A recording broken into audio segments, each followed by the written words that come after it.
बहुत समय पहले की बात है। सोनपुर गांव में सिंड्रेला नाम की एक बहुत ही प्यारी हंसमुख लड़की रहती थी। वह दिखने में बहुत ही खूबसूरत थी। उसकी नीली नीली आंखें और लंबे बाल उसकी खूबसूरती में चार चांद लगाते थे। लेकिन बदकिस्मती से अचानक उसकी माँ का देहांत हो गया। माँ के गुजर जाने के बाद सिंड्रेला के पिता ने अनुराधा नाम की औरत से दूसरी शादी कर ली। अनुराधा की पहले से ही एक बेटी थी, किंजल। कुछ दिनों तक तो सब कुछ ठीक ठाक था, लेकिन सिंड्रेला के ऊपर दुखों का पहाड़ तब टूट पड़ा जब उसके पिता भी इस दुनिया को छोड़कर हमेशा के लिए चले गए।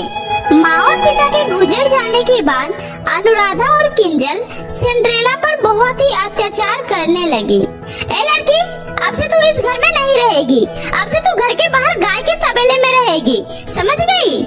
हाँ माँ, और इसके कपड़े और ज्वेलरी कितने अच्छे हैं। माँ, मुझे इसके सारे कपड़े चाहिए, और जो ऊपर इसका बड़ा वाला कमरा है ना, उसमें अब से मैं सोऊंगी। बेटी, अब से इस मनुष्य का सब कुछ तुम्हारा ही तो है। तू अब इस घर की इकलौती बेटी है। ये सिर्फ इस घर की नौकरानी है। अब से तुझे हम माँ बेटियों का सारा कहना मानना है और घर के सारे काम करने हैं, समझ गई? ठीक है माँ। इतना बोलकर सिंड्रेला फटे पुराने कपड़े पहनकर गायों के साथ तबेले में रहने चली जाती है। सिंड्रेला की सौतेली माँ और सौतेली बहन दिन ब दिन उस पर खूब अत्याचार करते, उससे घर का सारा काम करवाते और रात को बिना खाना दिए गौशाला में बंद कर देते। सिंड्रेला बहुत ही ज्यादा दुखी रहने लग गई। ऐसे ही दिन बीत रहे थे। एक बार की बात है, पूरे राज्य में राजकुमार के द्वारा एक घोषणा करवाई गई। सुनो सुनो सुनो, गांव की सभी लड़कियां ध्यान से सुनो। अगले हफ्ते महल में सभा का आयोजन किया गया है। विवाह आयोग जितनी भी लड़कियां हैं, सभी को महल में आमंत्रित किया गया है। सभी लड़कियों को महल में आना अनिवार्य है। उसी दिन हमारे राज्य के राजकुमार कुंवर सिंह अपने जीवन संगिनी का चुनाव करेंगे। यह सूचना पाते ही सभी खुशी से झूम उठे। वहीं किंजल ने जैसे ही ये खबर सुनी, वह भागते हुए अपनी माँ के पास जाकर सभा वाली बात बताती है। ये तो बहुत ही अच्छी खबर सुनाई है तुमने बेटी। तुम बिल्कुल भी चिंता मत करो। इस राज की राजकुमारी तो तुम ही बनोगी। देखना, मैं तुम्हें इतने अच्छे से तैयार करूंगी कि राजकुमार तुम्हें देखता ही रह जाएगा। अब चलो, तुम्हारे लिए गाउन और सैंडल भी तो लाने हैं। हाँ माँ, चलो। फिर पार्लर भी तो जाना है, जल्दी से चलो। सिंड्रेला वहीं दूर खड़ी उदास मन से उनकी सारी बातें सुन रही थी। सिंड्रेला का भी सभा में जाने का बहुत ही मन था, लेकिन अपनी माँ और बहन के डर से वह कुछ नहीं बोली। इधर किंजल सभा में जाने की जोरों शोरों से तैयारियां कर रही थी। उसने अपने लिए 1 लाख का सब्यसाची का गाउन बनवाया। वह हर रोज अपने उस गाउन को पहनकर शीशे के सामने खुद को निहारती रहती। हाय, कितनी सुंदर लग रही हूँ मैं। सभा में तो मैं ही सबसे सुंदर लगूंगी। राजकुमार तो मुझे ही पसंद करेंगे। आखिरकार सभा वाला दिन भी आ ही गया। उसने सुबह उठते ही सबसे पहले सिंड्रेला को बुलाया। सिंड्रेला, सिंड्रेला, जल्दी आओ। कहाँ मर गई? जल्दी से मेरे गाउन को प्रेस कर दो और मेरे सैंडल को अच्छे से पॉलिश कर दो। मुझे आज सभा में जाना है, कोई भी कमी नहीं होनी चाहिए। किंजल सुबह से ही रात के सभा में जाने की तैयारियां करने लगी। किंजल अब सभा में जाने के लिए पूरी तरह से तैयार थी। वाह, मेरी बेटी तो आज बिल्कुल परी की तरह लग रही है। भगवान बुरी नजर से बचाए। तभी सिंड्रेला डरते डरते अपनी माँ से कहती है, माँ, क्या मैं भी आप लोगों के साथ सभा में जा सकती हूँ? उन्होंने तो गांव की सभी युवा लड़कियों को बुलाया है ना? ये सुनकर दोनों माँ बेटी जोर जोर से हंसने लगी। शकल देखी है अपनी? बढ़िया ही सभा में जाने वाली। अरे, राजकुमार को अपने लिए राजकुमारी चाहिए, नौकरानी नहीं, समझी? चलो माँ, हम चलते हैं। हाँ हाँ, चलो बेटा, कहीं देर ना हो जाए। और सुन नौकरानी, हमारे आने से पहले घर का सारा काम हो जाना चाहिए, समझी? उनके जाने के बाद सिंड्रेला घर में अकेले बैठकर खूब रोती है। आखिर मैं सभा में क्यों नहीं जा सकती? क्या मैं इंसान नहीं हूँ? आज गांव की सभी लड़कियाँ कितनी खुशी खुशी सभा में गई है, और एक मैं हूँ जो यहाँ घर में अकेली ही बैठी हूँ। आज मेरे माँ बाबा जिंदा होते तो मेरे साथ ये सब नहीं हो रहा होता। सिंड्रेला रो ही रही थी कि तभी कमरे में अचानक एक प्रकाश हुआ और वहाँ एक बहुत ही खूबसूरत परी प्रकट हुई। प्यारी सिंड्रेला, चुप हो जाओ, उठो, मैं तुम्हें सभा में ले जाने आई हूँ। क्या सच में? पर मैं कैसे उस सभा में जा सकती हूँ? मेरे पास तो एक भी कपड़े नहीं हैं। तुम चिंता मत करो, मैं हूँ ना। इतना बोलकर परी अपना जादुई छड़ी घुमाती है और सिंड्रेला को एक बहुत ही खूबसूरत राजकुमारी में बदल देती है। सिंड्रेला उस दिन बहुत ही खूबसूरत लग रही थी। उसने एक बहुत ही खूबसूरत गाउन पहन रखा था और उसके पाँव में चमचमाती हुई लाल सैंडल थी। सिंड्रेला, अब तुम सभा में जाने के लिए बिल्कुल तैयार हो, पर एक बात का ध्यान रखना, तुम 12 बजे तक ही इस रूप में रहोगी। 12 बजे के बाद तुम फिर से अपने पहले वाले रूप में आ जाओगी। सिंड्रेला, अब तुम जाओ। सिंड्रेला परी का धन्यवाद कर सभा में चली जाती है। सिंड्रेला जैसे ही महल में प्रवेश करती है, सभी की नजर सिंड्रेला पर ही टिकी रहती है। सिंड्रेला पूरे सभा में सबसे सुंदर और मासूम लग रही थी। सिंड्रेला के इस बदले हुए रूप को उसकी सौतेली बहन और सौतेली माँ भी नहीं पहचान पाई और हैरानी से सब सिंड्रेला की तरफ ही देख रहे थे। सिंड्रेला आज वाकई सबसे प्यारी लग रही थी। तभी अचानक राजकुमार कुंवर सिंह की नजर सिंड्रेला पर गई।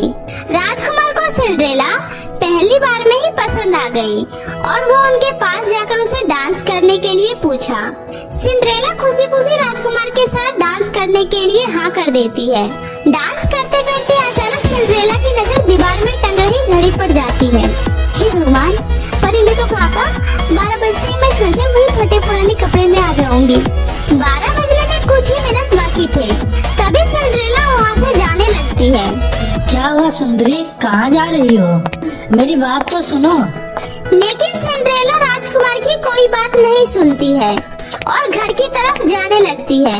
तभी भागते हुए उसकी एक लाल सैंडल वही महल में छूट जाती है, जो सिंड्रेला के पीछे भागते वक्त राजकुमार को मिलता है।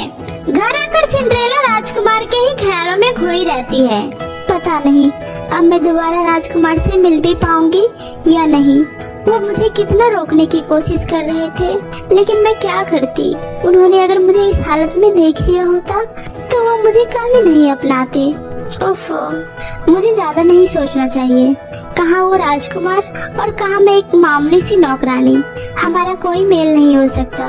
सिंड्रेला रात की सारी बातें भूलकर अपने कामों में लग जाती है, लेकिन उसे बार बार राजकुमार का ही ख्याल आ रहा होता है। इधर राजकुमार अपने पूरे सैनिकों को उस लाल सैंडल वाली लड़की को ढूंढने में लगा देता है कि आखिर पता करो कि ये सैंडल किस लड़की का है। पता करते करते सैनिक सैंडल लेकर सिंड्रेला के घर पर भी आते हैं। आइए आइए, ये सैंडल तो मेरी बेटी किंजल का ही है। मैंने ही उसे ये लाल सैंडल दिलवाया था। लेकिन जब सैनिक ने उस लाल सैंडल को किंजल को पहनने को दिया तो वो उसके पैरों में बिल्कुल भी नहीं आता है। फिर भी किंजल बोलती है मेरी माँ ने आपसे बिल्कुल सही कहा था, ये मेरी ही सैंडल है। देखिए मेरे पैरों में कैसे आ गया। झूठ की भी हद होती है, ये सैंडल तो तुम्हारे पैरों से भी बड़ा है। इतना बोलकर वो सैनिक वहाँ से जाने लगता है। तभी उसकी नजर गौशाला में काम कर रही सिंड्रेला पर जाती है। तुम कौन हो लड़की? तुम इस सैंडल को पहन के दिखाओ। अरे सैनिक जी, इस गरीब नौकरानी को कहाँ ये सैंडल आएगी। बेचारी ने जिंदगी में सैंडल पहनना तो दूर देखा भी नहीं है, उसे रहने दीजिए। तुम चुप करो। राजकुमार का हुक्म है सभी लड़कियों को सैंडल पहनाकर चेक किया जाए। तो तुम हमें हमारा काम ना ही सिखाओ तो बेहतर है। सिंड्रेला जैसे ही उस सैंडल को पहनती है, वह सैंडल उसके पैरों में बराबर आ जाता है। क्या ये सैंडल आपका है? जी, ये मेरा ही सैंडल है। फिर सिंड्रेला को सैनिक राजकुमार के पास लेकर आता है। सिंड्रेला को देखकर राजकुमार कहते हैं, क्या तुम वही रात वाली प्यारी सी लड़की हो? तुम सभा से क्यों चली गई थी? मैंने तुम्हें कहाँ कहाँ नहीं ढूंढा। खैर, अब तो तुम मिल ही गई हो। मैं तुमसे ये कहना चाहता हूँ कि तुम मुझे सभा में सबसे खूबसूरत और प्यारी लड़की लगी। क्या तुम मुझसे शादी करोगी? यह सुनकर सिंड्रेला के तो खुशी के ठिकाने नहीं रहते। सिंड्रेला शर्माते हुए हाँ कर देती है और फिर बहुत ही धूमधाम से राजकुमार और सिंड्रेला की शादी हो जाती है और फिर दोनों खुशी खुशी रहने लगते हैं। बहुत समय पहले की बात है, आरोही अपने माता पिता के साथ खुशी खुशी दिल्ली शहर में रहा करती थी। गर्मियों की छुट्टी थी, इसलिए आरोही अपने माता पिता के साथ गांव घूमने अपने चाचा चाची के घर रामपुर जा रही थी। आरोही बहुत ज्यादा खुश थी और पूरे रास्ते अपने माता पिता से बातें कर रही थी। मम्मी पापा, कितने दिन बाद हम गांव घूमने जा रहे हैं। मैं तो वहाँ जाकर बहुत एंजॉय करूँगी, बाग जाऊंगी, वहाँ पर आम खाऊंगी, लीची खाऊंगी, सुबह सवेरे उठूंगी, चिड़ियों की आवाज सुनूंगी, अच्छा अच्छा मौसम देखूंगी। गांव में कितना ज्यादा मजा आता है, थोड़े से दिन कब बीत जाते हैं पता ही नहीं चलता। हाँ आरोही बेटा, तुम बिल्कुल ठीक कह रही हो। गांव में बहुत ज्यादा मजा आता है और तुम वहाँ जाकर बहुत एंजॉय करना। तुम खुश तो हम भी खुश। तुम्हारी खुशी के लिए ही तो गांव जा रहे हैं, वरना तुम तो जानती हो तुम्हारे पापा को बिल्कुल भी टाइम नहीं था। इस तरह हंसी खुशी पूरा परिवार गांव की ओर बढ़ रहा था, लेकिन किसको क्या पता था कि आगे उनके साथ क्या होने वाला है, क्या दुर्घटना घटने वाली है, इस हंसते खेलते परिवार को किसकी नजर लगने वाली है। कुछ ही समय बाद एक हादसा होता है। जिस कार में आरोही जा रही थी अपने माता पिता के साथ, उस कार का एक्सीडेंट हो जाता है और उस एक्सीडेंट में आरोही के माता पिता की तुरंत ही मृत्यु हो जाती है। आरोही को कुछ चोटें आती हैं और जब इस बात की खबर आरोही के चाचा किशोर दास को लगती है तो वह तुरंत हादसे वाली जगह पर पहुंचते हैं और आरोही को दिलासा देते हैं। आरोही का रो रो कर बुरा हाल था। चाचा जी, ये हमारी खुशियों को किसकी नजर लग गई? अभी थोड़ी देर पहले हम कितने ज्यादा खुश थे, मम्मी पापा मुझसे बातें कर रहे थे, लेकिन अचानक ये हादसा हो गया और मम्मी पापा मुझे हमेशा हमेशा के लिए छोड़ के चले गए। अब मैं क्या करूँगी, किसके सहारे रहूँगी? चाचा जी, ये क्या हो गया? ऐसा नहीं होना चाहिए था। काश मैं भी मम्मी पापा के साथ उनके साथ चली जाती तो अच्छा रहता। अब मैं मम्मी पापा के बिना कैसे रहूंगी? आरोही बेटा, मैं तुम्हारे मम्मी पापा की कमी तो पूरी नहीं कर सकता, लेकिन मैं पूरी कोशिश करूंगा कि तुम्हें कोई परेशानी ना हो। आज से तुम हमारे साथ हमारे घर में रहोगी, ठीक है बेटा? इस तरह आरोही के चाचा आरोही को दिलासा देते हैं, लेकिन दूर खड़ी आरोही की चाची महिमा वह आग बबूला हो रही थी। कुछ समय बाद आरोही के माता पिता का दाह संस्कार हो जाता है। घर जाने के बाद महिमा अपने पति से कहती है, देखो जी, आपने इस मनहूस की जिम्मेदारी उठाने का फैसला तो कर लिया है, लेकिन मैं आपसे पहले ही कह देती हूँ कि अगर ये हमारे साथ रहेगी हमारे घर में तो जैसा मैं कहूँगी वैसा ही करना पड़ेगा, वरना इस मनहूस का हमारे घर में कोई ठिकाना नहीं है। कह दीजिए चली जाएगी शहर और वहीं रह लेगी। हमने कोई ठेका नहीं लिया इस अनाथ का पालन पोषण करने का। हमारे भी अपने बच्चे हैं, उनका भी पालन पोषण करना है, पैसे पेड़ पे तो नहीं लग रहे हैं। अरे भाग्यवान, तू कैसी बातें कर रही है? अभी तो बेचारी ने अपने माता पिता को खोया है और तू कैसी बातें कर रही है? इस मनहूस को आए भी 1 घंटा नहीं हुआ और अभी से आपने इस मनहूस की साइड लेनी शुरू कर दी। मुझे सब दिखाई दे रहा है कि आपको तो बस अपनी भतीजी ही प्यारी है। देखो जी, मैं आपसे एक बार फिर कह रही हूँ, अगर आपने इसकी साइड ली और मेरे काम में दखल अंदाजी की तो मैं अपने बच्चों को लेकर मई के चली जाऊंगी और कभी वापस नहीं आऊंगी। चाहे कितना भी बुलाते रहना, मेरे पैर भी पड़ जाना, लेकिन मैं वापस नहीं आऊंगी। ये मेरी आखिरी वार्निंग है, इसे अच्छी तरह समझ लीजिए। आहिस्ता आहिस्ता चाचा और चाची में झगड़ा बढ़ जाता है। यह देखकर आरोही को बहुत दुख होता है। तभी आरोही अपनी चाची से कहती है, चाची जी, आप चाचा जी से झगड़ा मत कीजिए और आपको कहीं जाने की कोई जरूरत नहीं है। आप जैसा कहेंगी मैं वैसे ही करूँगी। और चाचा जी प्लीज, आप भी मेरी वजह से झगड़ा मत कीजिए। मुझे बिल्कुल भी अच्छा नहीं लग रहा कि मेरी वजह से आप दोनों लड़ रहे हैं। चाची जी, मुझे क्या करना होगा बता दीजिए। अभी भी तो आया और पहाड़ के नीचे। चल जल्दी से घर की सफाई कर और उसके बाद बर्तन भी साफ करने हैं। और हाँ, कपड़े मत भूल जाना, बहुत सारे कपड़े गंदे पड़े हैं, वो भी धुलने हैं। और ये क्या ड्रामा दिखा रही है, आंसू दिखा रही है? मैं तेरे इन आंसू से डरने वाली नहीं हूँ। चल जल्दी से काम पर लग जा और उसके बाद तुझे तेरे हिस्से का खाना मिल जाएगा, मनहूस। बेचारी आरोही अभी वह अपने माता पिता के गम से बाहर भी नहीं निकली थी कि उसे अपनी चाची का अत्याचार सहना भी पड़ता है। आरोही ने आज से पहले कभी काम नहीं किया था। वह तो बस पढ़ाई करती थी और अपने दोस्तों के साथ खेलती थी, कूदती थी। लेकिन माँ पिता की मृत्यु के बाद उसे अब ये सब काम भी करने पड़ते हैं। वह बहुत मुश्किल से घर की सफाई करती है और उसके बाद बर्तन साफ करती है, और जैसे ही कपड़े धोने के लिए जाती है तो पानी नहीं होता। तभी वह अपनी चाची के पास जाती है और कहती है, चाची जी, मटके में थोड़ा पानी था, उससे मैंने बर्तन तो साफ कर दिए, लेकिन मुझे और पानी नजर नहीं आ रहा। कपड़े कैसे धोऊं समझ में नहीं आ रहा। हाँ मनहूस, मुझे पता है कि पानी नहीं है, और हमारे घर में पानी तुम्हारे घर की तरह नहीं आता। जैसे शहर में टोटी लगी होती है, हमारे यहाँ पर नदी पर जाकर पानी भर के लेकर आना होता है और उससे काम करते हैं, और कपड़े हम नदी पर जाकर धोते हैं। इससे सारे गंदे कपड़े उठा, नदी पर जा और उन्हें धो के लेकर आ, और कहीं पर भी दाग धब्बा नहीं होना चाहिए, साफ सुथरे होने चाहिए। समझ रही है ना? तभी तुझे खाने के लिए मिलेगा, वरना सोच ले रोटी का एक निवाला नहीं मिलने वाला। आरोही रोते हुए सभी गंदे कपड़े उठाती है और नदी पर धोने चली जाती है, और वहां जाकर बहुत मुश्किलों से उन कपड़ों को धोती है और रोती रहती है। और उसके बाद घर आ जाती है। महिमा अपने पति और अपने बच्चों के साथ खाना खा रही थी और दूर खड़ी आरोही देख रही थी। तभी महिमा का छोटा बेटा राहुल आरोही से कहता है, दीदी दीदी, आप दूर क्यों खड़ी हैं? सुबह से आप बस काम ही कर रही हैं, कुछ खाया भी नहीं है। आ जाइए, हमारे साथ बैठकर खाना खाइए। कोई जरूरत नहीं है इस मनुष्य नौकरानी को हमारे पास बुलाने की। जब हम सब खाना खा लेंगे उसके बाद ही हमारे आगे का बचा कुचा खाएगी। यही इसकी औकात है, इससे ज्यादा नहीं। और तू ज्यादा दीदी का चमचा मत बन, आज के बाद मैं तुझे इससे बोलता हुआ ना देख लूं। ऐसा कहकर महिमा अपने बेटे को चुप कर देती है, और उसके बाद सभी खाना खाकर चले जाते हैं, और बेचारी आरोही उनके आगे का बचा कुचा खाती है और अपने माता पिता को याद कर बहुत रोती है।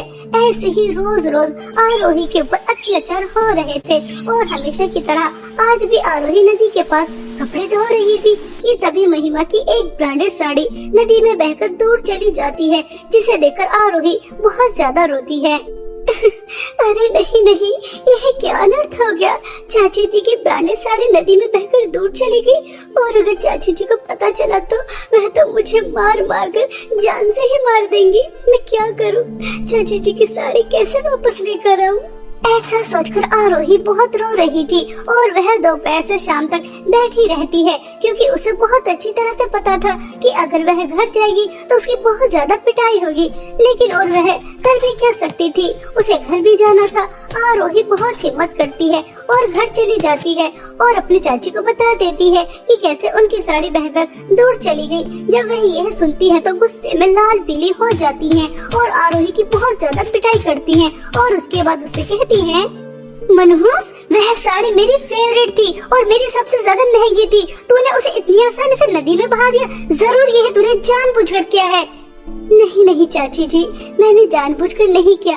मैं तो सभी कपड़े धोकर घर वापस आ रही थी, लेकिन तभी बहुत तेज हवा चली और आपकी साड़ी उड़कर नदी में गिर गई। मैंने उसे निकालने की बहुत कोशिश की, लेकिन वह बहुत दूर जा चुकी थी। आप मेरी बात का भरोसा कीजिए, मैंने ये सब कुछ जानबूझकर नहीं किया।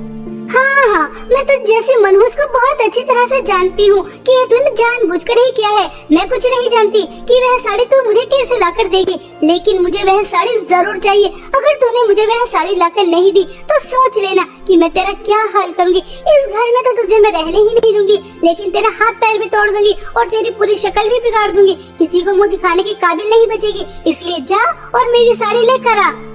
चाची जी, रात बहुत हो रही है, जंगल में नदी के पास इतनी रात को जाऊंगी तो अगर कोई खतरनाक जानवर आ गया और उसने मुझे अपना शिकार बना लिया।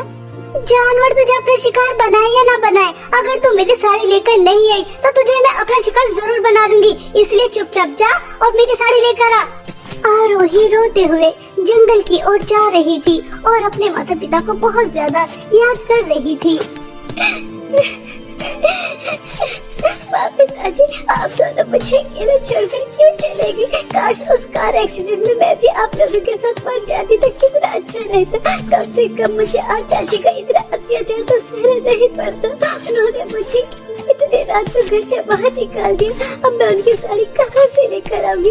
अगर साड़ी नहीं लेकर आई तो वो मुझे अपने घर में रहने तो देंगे ही नहीं, साथ में पिटाई भी बहुत ज्यादा करेंगी। आज मुझे आप लोगों की बहुत याद आ रही है। इस तरह आरोही रोते हुए नदी तक पहुंच जाती है, लेकिन वहां जाकर आरोही देखती है तो पूरा नजारा बदला हुआ ही होता है, क्योंकि आरोही देखती है कि उसके सामने दो नदी हैं।